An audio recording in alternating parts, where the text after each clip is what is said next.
Hello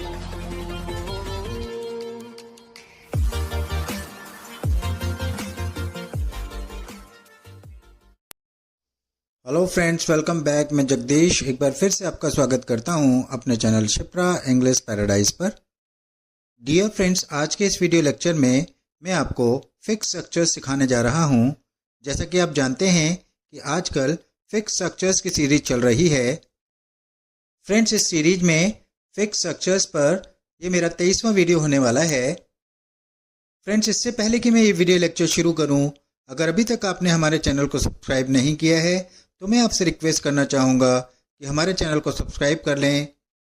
अगर videos पसंद आते हैं तो उन्हें लाइक करें, उन्हें शेयर करें, ताकि ये वीडियोस उन सभी लोगों तक पहुंच सकें जिनको इंग्लिश की रियली बहुत ज़रूरत होती है। तो चलिए फ्रेंड्स, फिक्स स्ट्रक्चर्स पर आज का ये वीडियो लेक्चर शुरू करते हैं।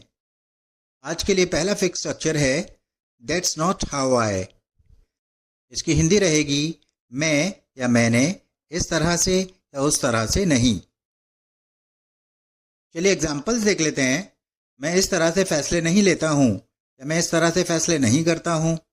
That's not how I take decisions. That's not how I take decisions. चलिए नेक्स्ट एग्जाम्पल देख लेते हैं। मैंने उस तरह से बात नहीं की। That's not how I talked. That's not how I talked. Next example है मैं इस तरह से नहीं पढ़ाता हूँ। That's not how I teach. That's not how I teach. चलिए फ्रेंड्स, पढ़ते हैं अगले एग्जाम्पल की तरफ। मैं बच्चों के साथ ऐसे बर्ताव नहीं करता हूँ।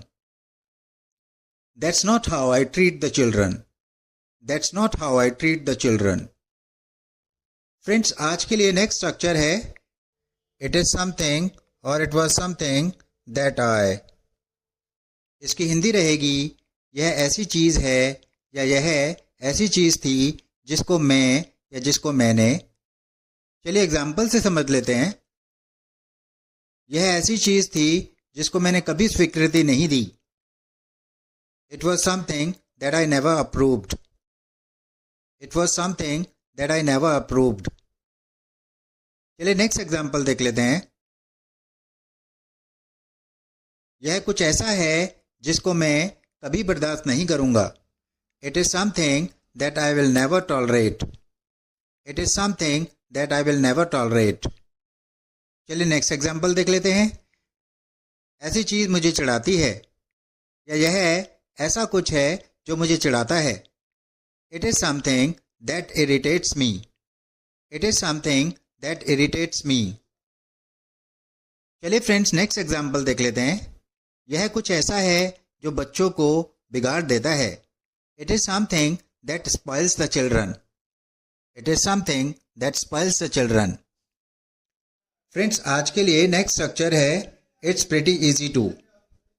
इसकी हिंदी रहेगी कुछ करना बहुत आसान है। चलिए एग्जाम्पल्स देख लेते हैं। इस लक्ष्य को प्राप्त करना बहुत आसान है। It's pretty easy to achieve this target. It's pretty easy to achieve this target. चलिए नेक्स्ट एग्जाम्पल देख लेते हैं। इस समस्या को हल करना बहुत आसान है। It's pretty easy to solve this problem. It's pretty easy to solve this problem.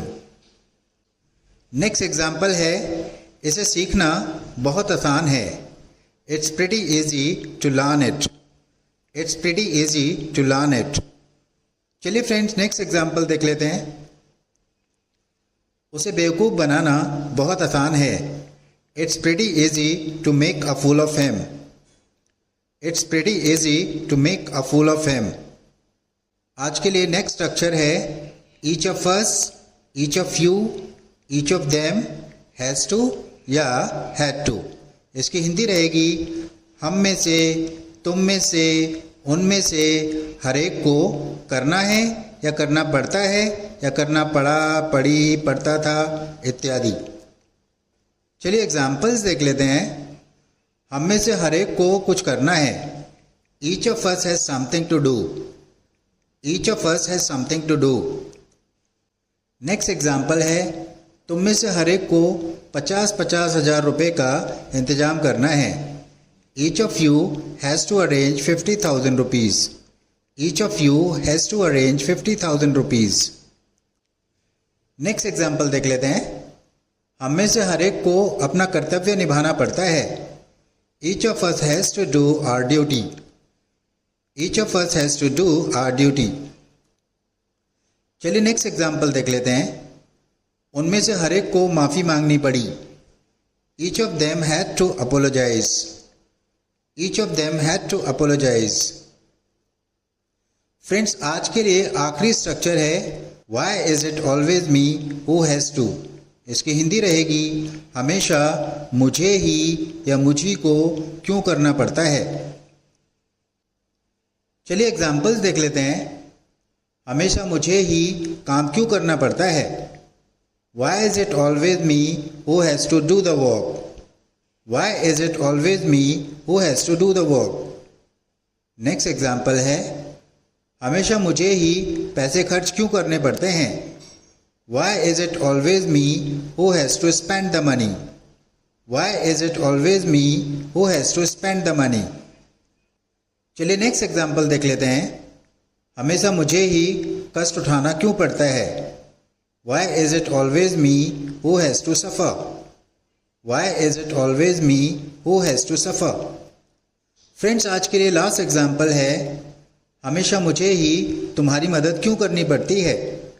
Why is it always me who has to help you out?